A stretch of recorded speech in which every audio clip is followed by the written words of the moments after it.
Video को like और subscribe करें।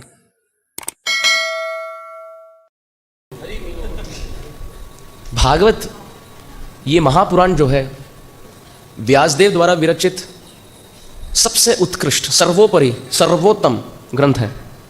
शास्त्र में तो यह वर्णन है कि ये ग्रंथ वास्तविक श्याम सुंदर है।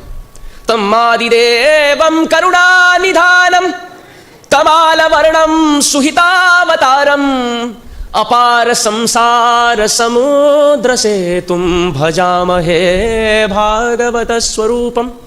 ये भागवत कौन है? पद्म पुराण वर्णन करता है। तम आदिदेवम, हे भागवतम, जिस प्रकार कृष्ण आदिदेव हैं। अब आदिदेव के कई अर्थ हैं। आदि अर्थात सर्वोत्तम, पहले, सर्वप्रथम। पर आदि का और एक अर्थ है। आदि अर्थात आदि रस, श्रृंगार रस, माधुर्य रस। ये भागवत एकमात्र ऐसा ग्रंथ है जिसमें विस्तार, ब्रजरस, माधुर्य रस का उल्लेख है और सबको इस रस में प्रवेश करने की अनुमति भी भागवत देता है। आदिदेव है। जिस प्रकार कृष्ण आदिदेव है। अभी देव के भी अर्थ हैं। देव का एक अर्थ है ज्योतियमान, जो एकदम तेजस्वी हो। सभी देवताओं में जिस प्रकार अच्युत सर्वोत्तम सबसे अधिक तेजस्वी हैं, उसी प्रकार व्यासदेव के ग्रंथ महासागर में ये श्रीमद् भागवतम सबसे अधिक ज्योतियमान है। उसी प्रकार देव का और एक अर्थ है जो बहुत क्रीड़ा युक्त हो, क्रीड़ाशील हो। भगवान श्री कृष्ण खेलने में बहुत लीला विहारी है, खेलने के लिए बहुत आतुरता है उनमें। उसी प्रकार भागवत भी खेलता है। इस भागवत को यदि कोई एक बार पकड़ ले, हम यदि छोड़ना चाहें फिर भी भागवत नहीं छूटता। अब देखिए, जब पूतना आई ब्रज में और भगवान पकड़ लिए पूतना को, सा मुंच मुंच अलम। सुखदेव गोस्वामी तो कहते हैं पूतना रो रही थी, अरे बस करो बस करो, छोड़ दो मुझे, लाला छोड़ दो। यदि मुझे मालूम होता कि तुम भगवान हो, मैं कदापि नहीं आती। मुझे तो लगा तुम एक छोटे से बच्चे हो, उठा ली मैं। यदि मुझे मालूम होता षड ऐश्वर्यों से पूर्ण यहाँ यशोदा नंदन त्रिभंग ललित श्याम सुंदर राधिका रमन ब्रज शिरोमणि श्री कृष्ण विराजमान है, मैं कभी नहीं आती तुम्हारे पास। आचार्यगण टीका में करते हैं, पूतना जाकर भगवान को कहती छोड़ दे। वो ठाकुर जी पकड़ना जानते हैं, छोड़ना नहीं। जीव भगवान को पकड़े ना पकड़े, ठाकुर जी यदि एक बार पकड़ लें तो कभी नहीं छोड़ते, कभी नहीं। रामचंद्र की लीलाओं में यह वर्णन है, जब प्रभु रामचंद्र वन से प्रवेश करते करते चल चल कर जाते थे और पैर में कभी बार तो कांटे लगते थे, कंकड़ लगते थे। तृण के कारण पैर कट जाती थी और खून बहने लगता था। रात को जब लक्ष्मण जी चरण सेवा करते करते शयन अवस्था में प्रभु रामचंद्र लेटे हैं और लक्ष्मण जी चरण सेवा करते करते कांटे निकालने का प्रयास कर रहे थे। रामचंद्र बोले मत निकालो, रहने दो, यथारूप वैसे रहने दो, स्थित रहने दो। अगले दिन उसी कांटों के साथ प्रभु रामचंद्र चलने लगे और नए कांटे लग गए और खून लगने लगा। एक दो हफ्ते के बाद मैया सीता को लक्ष्मण जी कहने लगे मेरी सेवा नहीं हो पा रही, मैया आप कृपया करके प्रयास करें। प्रभु राम अपने पैर से कंकड़ या कांटे नहीं निकाल पा रहे और उनके पैर में जब चोट लग रही है, मेरे हृदय में चोट पहुंच रहा, दास्य भाव है। तो मैया बोली मैं आज निकालूंगी। तो वो चरण स्पर्श की तो प्रभु राम बोले मत निकालो। मैया बोली ये क्या चल क्या रहा है, रहस्य क्या है भगवान? आपके चरण में स्थित कंकड़ या कांटे क्यों हम निकाल नहीं पा रहे? प्रभु राम बोले मैं क्या करूं, मैं प्रतिज्ञा ले लिया हूं, कोई एक बार चरण स्पर्श कर लेता है मैं उसको कभी नहीं त्यागता। वो पत्थर भी क्यों ना हो, वो कांटे भी क्यों ना हो, कंकड़ भी क्यों ना हो, खून भी क्यों ना आए, एक बार वो चरण धर लेता है, अब मैं उसको कैसे त्यागूं? सकृदेव प्रपन्नो यस्तवास्मीति स याचते अभयम सर्वदा तस्मै ददामि एतद् व्रतम मम।